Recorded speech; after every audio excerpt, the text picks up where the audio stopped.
Hello and welcome to this video recording on group accounts, the disposals. In this video, we'll look at how to account for the complete disposal of a subsidiary in parents' books and also in group accounts. And we'll cover how the underlying principles of group accounts are applied in accounting for such disposals. So in the past, we have looked at how we can account for an acquisition of subsidiary, what happens while they are under our control or parents' control. In this particular video, we are interested in discussing accounting for the disposal of a subsidiary in parents' individual financial statements, also in group financial statements. One thing we need to keep in mind is that parent has a control over a subsidiary. While under acquisition, the parent is entitled to record all income and expenses, assets and liabilities of subsidiary in the consolidated financial statements, or in other words, parent can treat subsidiary as if it was its own division. And on disposal, if parent loses control over the subsidiary, such privilege will be revoked, i.e. from that point onwards, parent can no longer record subsidiaries' income, expenses, assets and liabilities in the group financial statements. That is it. Everything must be removed. Now, let's apply this simple principle and see how we will account for such disposal. So first of all, let's look at how parent would account for the disposal in their own financial statements, or in other words, their individual financial statements. On disposal, parent will account for either profit or loss that is arising as a result of the disposal, and that profit or loss is recorded in their individual statement of profit or loss. This profit or loss is calculated by comparing the sales proceeds with carrying amount of the investment in subsidiary it disposed of. The double entry of profit or loss on disposal will be something like this.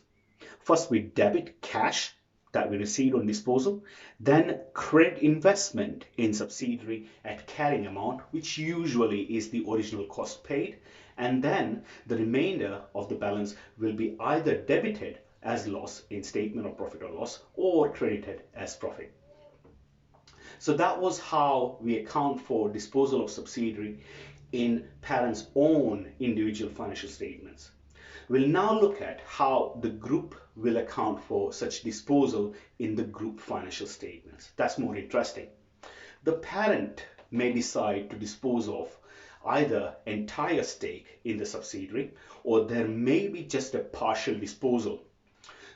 Please note that in our syllabus, we are only considering a complete disposal of a subsidiary, 100% disposed of.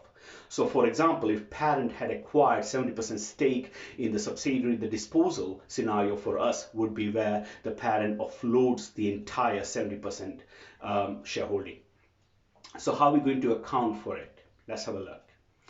In the consolidated statement of financial position, first of all, subsidiary that is disposed of during the year should not be reflected. It's gone because you have sold it. In other words, at the time of preparation of financial statements, all assets and liabilities related to the subsidiary and any goodwill arose as a result of acquisition and any related non-controlling interest must be removed. After this point, the parent will only be required to prepare group accounts if there are more subsidiaries under their control other than the one it disposed of. Otherwise, it's not necessary. Now, let's look at the consolidated statement of profit or loss. In this particular statement, the parent will record subsidiaries' results up to the date of disposal, not after that because it has disposed it of. Also, it will record if there is any non-controlling interest and if there is a share of non-controlling interest in subsidiaries' profits. That needs to be recorded up to the date of disposal. And most importantly, the group would record the profit or loss arising on the disposal. So in the next section, we'll be looking at how such group profit or loss can be calculated on the date of disposal. This particular profit or loss on disposal is the difference between the proceeds, or in other words, the cash received on disposal, and parent's total investment in subsidiary, or in other words, that is the amount in respect of the subsidiary, which would appear in the consolidated financial statements just before the disposal. This amount of parent's investment in subsidiary is made of parent share in subsidiary's net assets at the date of disposal and the goodwill acquired while accounting for the acquisition of subsidiary, and minus any impairment losses. And at the end of remaining non-controlling, the remaining non-controlling interest will be added back to work out the profit or loss. So let's see how it would look in form of a working. As we said at the start, to work out the group profit or loss, we need first of all sales proceeds, so the cash received. From this, we would deduct the carrying amount of goodwill first of all at the date of disposal. And by now, you should know how to work out a carrying amount of goodwill at a subsequent date. For example, at the start, at the date of reporting, when you are actually reporting the subsidiary. Similarly, in this case, the subsequent date will be the date of disposal. To quickly recap, the initial goodwill is calculated by deducting the net assets of subsidiary at the date of acquisition from consideration paid by parent and NCI value at the date of acquisition. This would give us goodwill at that date, acquisition date, and to find goodwill at the disposal date, we'll need to deduct any kind of impairment losses to the date of disposal from the goodwill. Simple, all right? So that's how you find the carrying amount of goodwill at the date of disposal. So then we need to deduct the carrying amount. Second item is to deduct the carrying amount of the net assets of the subsidiary at the date of disposal. To work out that, the carrying amount, we need net assets of subsidiary at the start of the year, plus or minus profit or loss for the current period to disposal date, and minus any dividends paid out before the disposal date. At the end, we need to add back any NCIs at the date of disposal. So let's just quickly recap now.